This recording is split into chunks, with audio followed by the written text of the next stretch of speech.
Mga master, okay lang bang? Huwag niyong skip ang mga ads sa aking mga video kung okay lang mga master. Salamat sa solid na suporta po. Yon, what's up mga masters? Nandito na naman tayo sa panibagong araw, panibagong kabanata na naman ang pagsasama-samahan natin ngayon guys.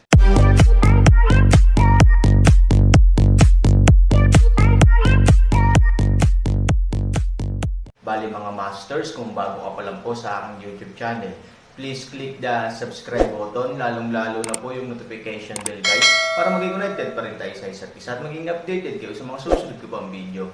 Bali mga masters, bago natin umpisahan ng kwento ay mag-shoutout po muna tayo para sa mga solid nating tagapakinig. Shout out kay Chris Aliber at shout out kay Mario Francisco. Yun na nga mga masters, no? Bali hindi na ito patagalin. In 3, 2, 1, let's go! Ako, walang malay na sagot ng panggalan. Napakunot ang noo ng tindera nang marinig ang pagsasalita. Is this wrong? Siya nga. Natigilan si Panggalan at sumagot. Tapos tumingin yung tindera kay Aaron at nagulat siya. Di ba, Mr. Leo yun? Gayunpaman, ang kabilang panig ay maaaring tretuhin si Liug ang anak, at ang higanti at manipis na unggoy ay natumble lahat sa lupa. Don't know the details, I can guess it. Pagtingin ko kay Aaron, yumuko ako ng may paggalang, Sir, ikaw ba ang Panggalan? Pumunta ng Child Leo kaagad na umupo sa kanyang obra maestra, Water Beach, halumigmig ng hangin na hindi niya madalas naisip. I see, sagot ni Aaron, at pagkatapos ay sinulyapan ang young master na si Leo sa lupa. Pagkatapos, naglakad siya ng bahagya patungo sa silid ng tindera. Hindi nagsasalita ng kalokohan si Panggalan. Sinundan niya ang Aaron at dahan-daang naglakad patungo sa bulwagan sa ilalim ng gabay ng tindera. Kahit umalis si Aaron at Panggalan, tahimik pa rin ang eksena. Kung ito ay karaniwan, ang mga taong ito ay sabik na tulungan si Child Leo, o manligaw sa lamig at humingi ng init. Ngunit ngayon, isa-isa, pinili nilang tumayo ng walang ginagawa. Malinaw, ang katayuan ni Child Leo ay bumagsak mula sa mundo patungo sa ilalim ng lupa. Mula sa lahat ng gustong magpabor sa kanya hanggang ngayon, lahat ay gustong lumayo sa kanya. Una, hindi siya gaanong mahalaga. Pangalawa, sa harang na ito, na handang tumayo laban sa binata ngayon lang, tingnan mo ang iyong ina. Umalis ka na dito. Paanong hindi mo ito mauunawaan mula sa mga mata ng lahat, anak na Leo? Ang pagkawala ng katayuan at dignidad ay nagpabagsak sa kanya. Sa harap ng Aaron, hindi siya nang ahas na gawin ito, ngunit ano ang hindi niya pananggahasang gawin sa itaas ng mga ito, mga baluktot na melon at mga basag na petsa. Napatingin ang lahat sa akin at napatingin ako sa iyo, natakot ako at wala akong makitang dahilan para umalis si Child Leo mabilis. Hindi mo kami hahayaang manatili dito. Kaya lang maraming tao ang hindi nang ahas na gawin ito ng bukas, syempre, ang pabor sa binata para makita kung anong klaseng VIP ang nag-imbite sa kanya. Pagtingin sa mga taong umalis, si Child Leo ay nababalisa at nagagalit, focus ng karamihan sa lahat ng oras sa oras na ito, siya ay inabandona ng karamihan ng tao ang clenched ngipin creek, ngunit sa kabutihang palad, ang ilang mga tao sa karamihan ay nanatili. Nang makita niya ang batang si Leo na galit na tumingin sa kanya at umalis ang ibang tao sa paligid niya, si Child Yuan ay humakbang ng ilang hakbang at sinubukang hilahin ang bata na si Leo pataas. Umalis ka dito. Kasalanan mo ang lahat ng ito. Umalis ka na dito. Binuksan ni Child Leo ang Child Yuan gamit ang galit na palad. Galit na galit ang buong tao. Kung hindi dahil sa asong ito, paano siya magkakaroon ng ganoong bukid? Napabuntong hininga, pinili pa rin ni Mr. Yuan na lumakad muli at pilit na tinulungan. Mr. Leo up, young Master Leo, ito. Hindi nakakagulat para sa akin. Bago iyon, sinabi ko na ang batang ito ay sobrang hindi simple. Ako, hindi ko lang akalain na hindi ka bibigyan ng mukha ng bata. Nang marinig ito, agad na nawala ang galit ni Mr. Leo. May katotohanan nga si Mr. Yuan sa sinabi niya. Kahit na siya mismo, paano niya naisip na ang kanyang matalinong buhay ay nabaligtad ang bangka ngayon? Ni hindi niya ibinebenta ang mukha ng young master na si Leo. Napakayabang niya. Young Master Leo, hindi natin ito basta-basta makakalimutan. Kahit na hindi mo ako matutulungang maghiganti, ang pinakamahalaga ay, Paano mo makukuha ang disyerto na lugar na ito sa hinaharap? Pagkasabi niya nito, sumimangot si Mr. Liu at tumingin kay Mr. Yuan, puno ng pag-aalinlangan, may plano ako na tutulong sa iyo na mabaho ang hininga. Malamig na boses ang ibinigay ni Mr. Yuan, pagkatapos ay marahang kumapit kay Mr. Pagkaraan ng ilang sandali, ang mga pagsabog ng malamig na tunog ay lumitaw sa mukha ng batang si Liu. Mga master, okay lang bang? Huwag niyong skip ang mga ad sa aking mga video kung okay lang mga master. Salamat sa solid na suporta po. Nang sinundan ni Aaron at Pangolin ang tindera pabalik sa bulwagan, halos walang tao sa bulwagan sa oras na ito. Tanging ang gitnang maliit na atek ay nilagyan ng isang mesa ng masaganang pagkain. Sa tabi ng mesa, maganda ang rock curry at umaagos na tubig. Ilang kababaihan ang nakatayong magalang sa paligid, na may magagandang damit at mas magagandang tao, na nagpaganda dito. Sa mesa, may babaeng nakaupo at tahimik na naghihintay. Sa kabila ng kanyang belo, ang kanyang magagandang mga mata ay nakapigil hininga pa rin. Si Aaron ay malumanay na ngumiti at alam kung sino ito nang hindi nahulaan, Han. Anak ng Pangolin. Nang makitang pumasok si Han ng 3,000 tao, marahang bumangon si Soyan at malugod silang binati. Halos hindi na ito makikita sa kasaysayan ng mga babaeng lingkod ng berdeng perlas. Halos kakaiba ang figure at hitsura ni Miss, kaya maraming manliligaw mula sa kanyang sariling panahon. Isa pa, maamo at maislan pa rin si Miss, kaya huwag magkusa na kumusta sa iba kahit sa mga ordinaryong panahon, karamihan sa kanila ay nakaupo sa likod ng kortinang perlas, at karamihan sa mga gusto nilang sabihin ay ngunit sa pagkakataong ito, hindi lamang ito nabaligtad, ngunit kahit isang malaking pagbaligtad ay napabuntong hininga ng walang magawa si Miss Chunkson even willing to spend her time choose a husband for herself but this is such a boring young lady now, bigla na lang binago ang kanyang normal kung ilalagay mo sa ibang lalaki, baka magising ka na may ngiti sa iyong mga panaginip, ngunit ang lalaki ay hindi lamang tumawa, ngunit direktang tumanggi din sa binibini. Sa pag-iisip nito, sinulyapan ni Leivzo ang Aaron, alam ng binibini ko na nasa restaurant ka. Natatakot ako na hindi kayo magkakilala ng lubusan, kaya hindi ko kinain ang espesyal na piging na ginawa sa hardin, espesyal na pumunta sa sirang lugar na ito upang kumain kasama ka. Ang subtext nito ay direktang sabihin sa Aaron. Tingnan mo kung gaano kabait ang miss namin sa iyo. Natural na naintindihan ni Aaron, ngumiti at umupo, bakit ang gulo? Ikaw, Greenbeard is galit.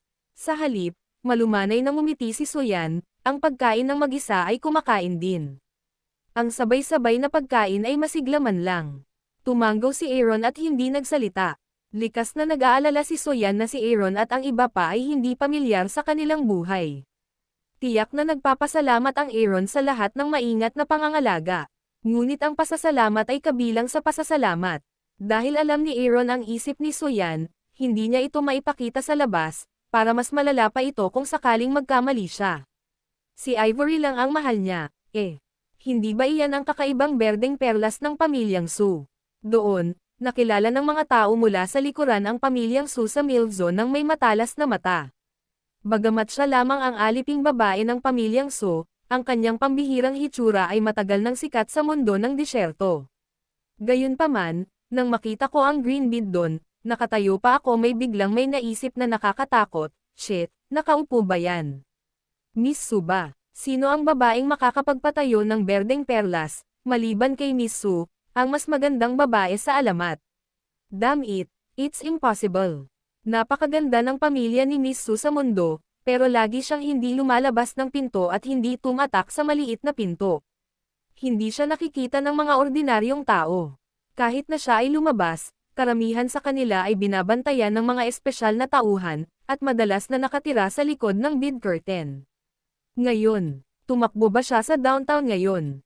At, kumain kasama ang iba. Shit, it's a fucking spectacle sa disyerto. Kakaiba. Una, ang isang walang katulad na batang si Leo ay tumaob sa bangka. Ngayon, ang pamilya ni Miss Su ay dumating sa lupa sa unang pagkakataon. Nagbago na ba ang espesyal na mundong ito, o hindi na ba ako magising sa panaginip ko? Ang dalawa ang pinaka hindi malamang na mga bagay sa disyerto ay lumitaw sa unang pagkakataon ngayon, at sila ay dalawa pa rin sa isang pagkakataon, paanong hindi nakakagulat, gayunpaman, Ito ay nagtataas ng isang mas malaking tanong, iyon ay, sino ang binata na kayang gawing 2 beses na magbago ang mundo ng disyerto, sa oras na ito? Storytelling channel sa YouTube. Ang pinakakahangahangang lungsod sa disyerto ay ang mansyon ng master ng lungsod, na sumasakop sa isang lugar na 10,000 mo. Ang mga gusali nito ay hindi pa nakikita ang dulo, mula kaliwa hanggang kanan, at ang malawak na lugar nito ay nakakatakot. Sa tabi ng kahangahangang mansyon ng City Lord ay isang mansyon na pinangungunahan ng itim at puti sa kabuuan. Bagamat hindi ito kasing liwanag ng mansyon ng City Lord, mas maganda ito sa kakaibang momentum nito. Itinatampok ng 2 Jade Lion sa harap ng pinto ang low-key luxury ng mansion. Ito ang tirahan ng Young Master ng pamilya Fang. Gayunpaman, walang Young Master ng pamilya Fang ang nanirahan dito ngayon. Dahil malapit na ang kasal, ang Young Master na si Fang ay nanatili na sa City Master's Residence, at ang Young Master's Residence na ito ay natural na ibinigay sa pinakamakapangyarihan o malapit na pamilya ng pamilya Fang. Pamilya Liu. Sa oras na ito, sa bulwagan ng maliit na bahay ng Panginoon, ang pinuno ng pamilya Liu ay nakaupo kasama ang ilang Presbyterian. Bagamat pinalamutian na ang katabing bahay ng Panginoon sa lungsod, maririnig mo rin ang tawanan at tawanan sa bahay ng Panginoon ng lungsod. Gayunpaman, sa sandaling ito, ang mga tao sa bahay ng Young Master ay malungkot. Magulat, isang katulong ang nagmamadaling pumasok, lumuhad at sumisigaw. Taas, si Liu Tao, ang may-ari ng pamilya Liu, ay mahinang uminom. Oo, bumangon ang katulong at magalang na nagsabi, dumating na ang mga especially iya ng 8 pangkat. Very good. Pumasok ka dali, nag-aalalang sabi ni Liu Tao. Nang umalis ang katulong, tumingin si Liu Tao sa mga matatanda at ngumiti. Ang disyerto ay naging lalong inflamed, at ito ay tumataas halos bawat taon na may isang kaayla hilakbot. Ang taunang temperatura ay tila nagpapakita ng kaunti, ngunit ito ay talagang kakilakilabot. Ang mga pinakuloang palaka sa maligamgam na tubig, ang disyerto ngayon ay nagiging mainit na tubig, at kami ay mga kawawang palaka. Minsan sa isang taon, parang hindi masyadong mainit. Hindi man lang mapapansin ng mga ordinaryong tao ang pagkakaiba sa loob ng 3 o 5 taon. Gayunpaman, kung ito ay itinayo sa isang disyerto, ito ay tataas lamang sa 0 minsan sa libu-libong taon, na magiging kamangha-mangha sa isang iglap. Kung magpapatuloy ang sitwasyong ito, hindi magtatagal, wala nang buhay na nilalang sa ating pamilyar na lupain. Sa kasalukuyan, 8 koponan ng mga especially iya ang bumalik. Naniniwala ako na dapat silang nagdala ng ilang magandang balita. Tumanggaw si Liu Tao, medyo relaxed ang mukha niya. Halos sa oras na ito, mabilis na pumasok ang 8 binata na nakaitim. Nakita ko na ang Panginoon at ang mga matatanda. Sanay na sanay ang 8 at halos sabay-sabay na lumuhad. Lahat sila galing sa sarili nilang pamilya. Huwag kang magalang. Bumangon ka dali, nagmamadaling sabi ni Liu Tao. Nagkatinginan ang 8 at mabilis na tumayo. Halos 3 taon ka nang wala. May dala ka ba? Masayang bulong ni Liu Tao, puno ng pagnanasa ang kanyang mga mata. Nang siya ay lumabas, si Liu Tao ay nagbigay ng death order sa 8 koponan. Kung hindi niya nakita ang balita ng isang araw, hindi siya babalik ng isang araw. Ngayong sabay na bumalik ang 8 koponan, dapat may magandang balita. Sabihin sa may-ari na sa nakalipas na 3 taon, hinanap namin ang disyerto at libu-libong milya sa paligid, ngunit hindi namin natagpuan ang kinaroroonan nito, kaya hindi na kami bumalik sa bahay ni Liu sa nakalipas na 3 taon. Sa kasamaang palad, 3 taon na ang lumipas, hindi pa rin namin nahanap. Pero, panipi, we have its whereabouts. Nang marinig ang unang kalahati ng pangungusap, namutla si Liu Tao at ang isang grupo ng mga matatanda, ngunit nang marinig nila ang ikalawang kalahati ng pangungusap, sa wakas ay nakakita sila ng kislap ng pag-asa sa kawalan ng pag-asa. Mas mabuting may balita kaysa lumubog sa dagat. Kakaibang sabihin, sa nakalipas na 3 taon, kami ay nasa paligid ng eyeliner, ngunit hindi namin maramdaman ang hininga nito hanggang sa ilang araw na nakalipas, nakakita kami ng isang anomalya sa isang nayon. Nayon. Kumunat ang noo ni Liu Tao. Malayo ito sa paligid ng disyerto. Paliwanag ng mga tauhan niya. Tumanggaw si Liu Tao, ano ang susunod? Limitado ang aming lakas ng tao at kung saan-saan hindi maaaring ilagay ang mga tao, kaya kapag may nakita kami, Sumugod kami kaagad doon, ngunit ang kakaiba, ang nayong na-explore namin ilang taon na ang nakakaraan ay biglang nawala. Sabi ng mga tauhan ko, mayroon bang kakaibang bagay? Sumimangot si Liu Tao, baka alam ng mga tao sa nayong iyon na dumaan ka, kaya nagtago sila. Maaaring magtago ang mga tao. Paano itatago ang mga gusali ng nayon? Ang fangfo ng nayon ay wala nang magdamag. Maging ang lupa ay tumutubo ng maraming berdeng damo sa magdamag. Wala pang nakatira doon. Panipi, at mga kakaibang bagay. Kumunat ang noo ni Liu Tao. Kahit nakakaiba, ang mas kakaiba ay ang hininga ay hindi nawala sa pagkawala ng nayon, ngunit dumating hanggang sa disyerto ng lungsod. Dahil doon, tumingin ang kanyang mga tauhan kay Liu Tao. Ano? Halos sabay na tumayo si Liu Tao at ang mga elder na kinakabahan. Yun na nga mga masters, no? Bali panibagong kabanata na naman yung natapos natin ngayong gabi. Muli, maraming salamat po talaga sa walang sawang suporta po sa aking YouTube channel na talagang inaabangan nyo po ang bawat upload ko po. Bali mga masters, magkita-kita ulit po tayo bukas ng gabi at ngayon po ay magpapaalam po muna tayo. Bali mga masters, bye-bye!